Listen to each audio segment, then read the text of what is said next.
আসসালামু আলাইকুম। আমাদের ডুমদে উত্তরপাড়া বড় মসজিদ, এখানে মাদ্রাসা ও এতিমখানা আছে। আমাদের গ্রামবাসী যে মাদ্রাসায় কোরবানির চামড়া সবাই দান করছে।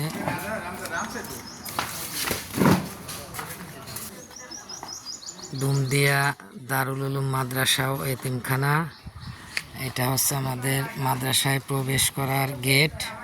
আপনাদেরকে আমাদের মাদ্রাসাটা একটু দেখাই, কারণ আমাদের মাদ্রাসায় নতুন একটা সিস্টেম চালু করছে। আগে যে ছাত্রগুলো থাকতো মাদ্রাসায়, প্রত্যেক বাড়ি বাড়ি লজিং হিসেবে দেয়া হয়েছিল, কিন্তু এখন হচ্ছে কোনো বাড়ি ছাত্র যাবে না, বোর্ডিং সিস্টেম করছে। আমাদের গ্রামবাসী একটা সুন্দর উদ্যোগ নিয়েছে যে বোর্ডিংয়ে যারা থাকবে তাদেরকে খাওয়ার ব্যবস্থা গ্রামবাসী করবে, যে যা পারে। মনে করেন 1 কেজি, 5 কেজি, 10 কেজি, 5 মণ, 10 মণ। এটা হচ্ছে আমাদের মাদ্রাসার নতুন ভবনের কাজ চলতেছে। আর এই পাশে হচ্ছে মাদ্রাসার পুরাতন ভবন। এখন ওই সবার দানে মাদ্রাসা চলে। আর হচ্ছে আপনার এই খাওয়ার ব্যাপারটা বোর্ডিং সিস্টেম করছে, যে যা পারে। আমাদের গ্রামের লোক যে যা পারে সে সেভাবে দান করতেছে। এবং গ্রামের বাইরে থেকেও যদি আপনারা কেউ চান, লিল্লাহ বোর্ডিংয়ে দান করতে পারেন, কারণ এটা আল্লাহ রাস্তায় দান করলে আপনি সারা জীবন সব পাইতে থাকবেন।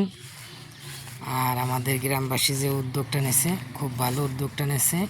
আমাদের মাদ্রাসার মসজিদ, এটা হচ্ছে মসজিদের সামনের সাইড। আর প্রথম যেটা দেখালাম ওটা হলো গেট। তা আপনারা আমাদের মাদ্রাসার জন্য দোয়া করবেন, যেন মাদ্রাসার দিন দিন উন্নতি ভালো হয়। এটা হচ্ছে আমাদের মাদ্রাসার পাশে কবরস্থান।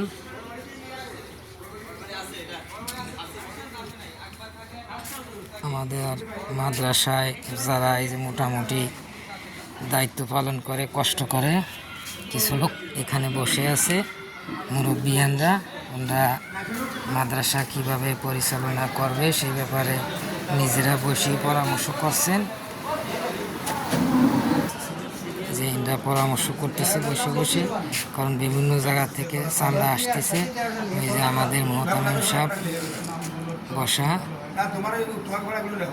সবাই আমাদের মাদ্রাসার জন্য দোয়া করবেন। আসসালামু আলাইকুম ওয়া রাহমাতুল্লাহি ওয়া বারাকাতুহু।